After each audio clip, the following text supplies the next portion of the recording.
Okay, so I just got done watching The Walking Dead World Beyond. Uh, Damn, babe, next time light a match in here. I was waiting for it. If you can count on one thing in this life, it's that my girlfriend will say something at the start of my videos to try to throw them off the rails. Um, so this episode was just, you know what, let's just start off with the show overall. Everybody fucking hates the show, right? Nobody's hardly even watching this show at all. But once I start something, I have to see it through, and I don't think it's not good, right? It's not good. It's not on the quality of Walking Dead that I want it to be. However, some people would watch this and not like it, but then also watch Fear the Walking Dead and might like it, and I would say that they're just kind of the same, all in the same blender at this point of just unsatisfying Walking Dead content. Although I am probably enjoying the start of Fear more right now than I am this. I don't like the bottled offness of the Fear episodes though. This is a little bit more blended together. Anyway, so we'll just get into the specifics of this one. I am curious whenever Jadis comes in if the ratings will go up whenever she comes, or people will start. I'm sure people will start talking about it more. But it seems like they're probably just going to have her in at the very end, which makes me more confident that we'll see something that'll have to do with Rick if she comes in, like maybe in the last episode. But at the same time, it sucks because you want more. But if they're, what I'm trying to say, if there's only going to give us a little, then that little will probably be more meaningful than if we saw a lot.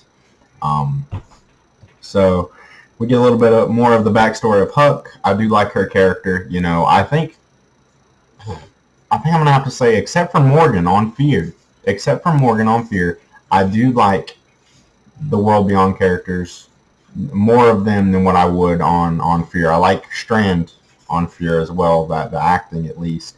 Can't stand Hope on World Beyond, but I feel like I have more actors on World Beyond that I like. I like Huck. I like Felix. I like Will.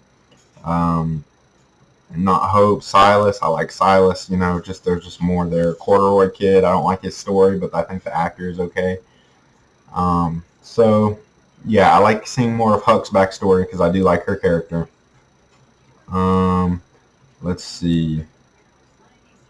I like the two. We get a 2-in-1 zombie kill, so we go to Silas whenever he is, or a 2-in-1 zombie. So we go to Silas whenever he's at his, training facility, whatever, where they just kill walkers. It's just grunt work, and they have a zombie walking. I don't think we've ever seen one like this before, but it's a standing zombie. I don't know what the structure is of why they're put together like this. They just rotted that way, but it's carrying like a zombie. There's a head at the dick of this zombie, or yeah, I'm pretty sure it's a male zombie. There's like a head where the head would be, right. It's very strange, but it's interesting at least.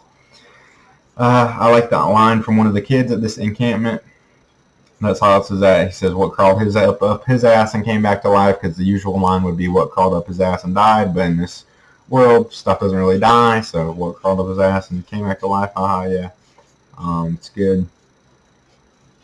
Um, Silas had a weird scene when they cut to his hand whenever the guy throws the thing at him, and Silas is pretty much like, I'm not getting abused like that anymore.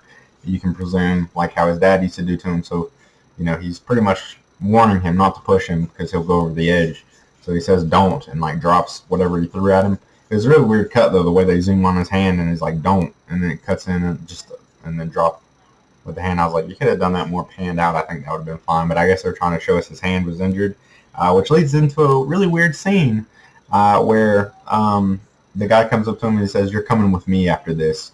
It was very sexual tension there, which it wasn't meant to be, but it felt that way. Uh, and then they cut to him just like bandaging up his hand later on. So it was very strange. He seemed threatening, but then it turned out to not be a threat at all. I'm going to call him the corduroy kid. I can't remember his name. He wears the corduroy jacket. Whenever he sees Hope, he acts very strange. Like, I get why he's anxious about seeing her or feels a certain way about it because she killed his mom. But, like, the way the actor is acting, I thought was just, it didn't fit for, I was like, is he bit? Or, like, what's going on with him? He was acting very strange. This was a cool Easter egg in the scene with Silas when he's getting his hand bandaged up. You see Beta from the original show, The Walking Dead, the Whisperer. He was a musician, and you've seen his music in Fear, like his album covers in Fear the Walking Dead, and now you see it in World Beyond too.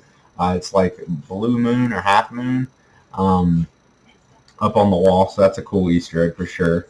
There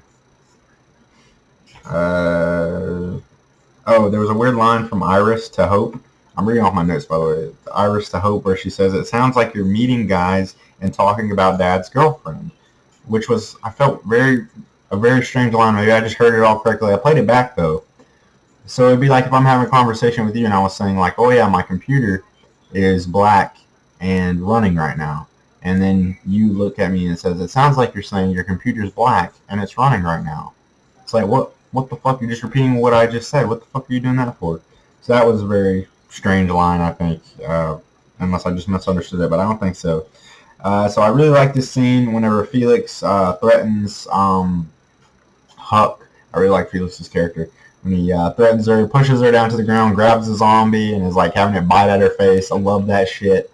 Only thing is, whenever he throws the zombie back down, the zombie doesn't get up. Maybe he took out his leg so it couldn't walk, but I still feel like it should have been crawling. But it seemed like it was just laying there, waiting for him to kill it. It was good, and then it was like, damn, kind of took me out of it there. So Silas's training scene, whenever the kids lock him up with all the zombies that he has to kill, it was weird the way the zombies slowly trickle out. I'm not sure if they were all chained up and all missing their teeth. How the fuck do you remove all their teeth? Okay, they did it. And then you just retie them back up and have Silas kill them, or were they all tied up, the ones he was killing? I don't know. I think it was edited weird. Or it was just a strange, like, overdone scene. But I do like the one kill that Silas gets with the baseball bat when two of the zombies fall lined up and he bashes them both in at the same time. He outdid Negan on that one. This guy talks about this kid getting accepted into basic training. Basic training, I'm sure, I know, is already hard enough, so I can only imagine in the apocalypse what that kind of basic training looks like. I like the scene whenever Will is reluctant to go out and save Huck because he doesn't want to reveal that he's alive or whatever when he's trying to stop Percy. But then once he comes out, Percy just kind of runs off and forgets about it and just gets over it. Nobody talks to him. Nobody talks him down. He just goes off and suddenly decides, okay, I won't kill Huck anymore. I thought it was just like strange. They had to have Percy do something, but they also didn't want him to do something. So it just felt very strange. Corduroy Kid's romance in the woods with the girl, whatever. I like the actress enough, I guess, but it's just, I don't know, it feels a little bit pointless. Let's see, I was about to read one of my same notes again. Can't understand Percy whenever he's kissing Iris. Before he kisses Iris, all the dialogue that he's saying to her, I couldn't understand a lot of it. He was just mumbling, and I mean, of course, people talk like that sometimes, so it's okay. But I mean, I'm just saying, he wasn't barely even opening his mouth. Some of the shots were at the back of his head, where it'd be helpful if you could see his mouth. It was just frustrating. But man, I'm just being too nitpicky about it. And did they steal? So I'm confused with the dialysis machine. Maybe I missed something, very possible. But how? So they stole a dialysis machine from the CRM.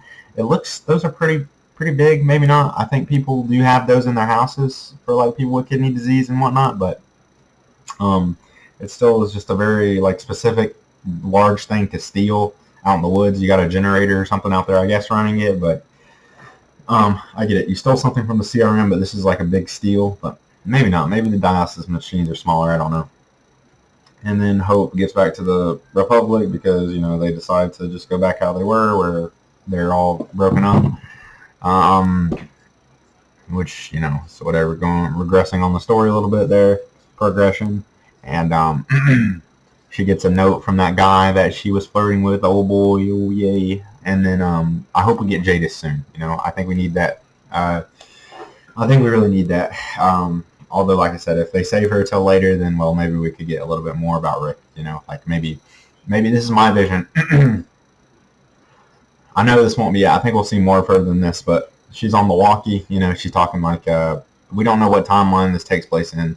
You know, so maybe it's right whenever Rick gets taken, not too long after it. I don't know. We don't know exactly, but Jadis radios something in. She's at a checkpoint, needs to get picked up, and then we pan out, and she's like, you know, I got somebody who needs to get picked up. We pan out, and we just see an arm fall, and it's got Rick's watch on it. You know, the same watch he wears. And maybe his head and hand bloody, although it wouldn't. That way you could not have the actor in it, but you could still tease it, you know. And then it cuts to black there, although that would make it more about Rick, and they want to keep this more about, you know, the characters that we have in World Beyond. So anyway, this episode was, you know, just okay. I think we need a little bit more juice to it. Honestly, I had a lot of problems with this one, I think. So, yeah. Let me know what you thought about it. Thanks for watching. I'll see you in the next one.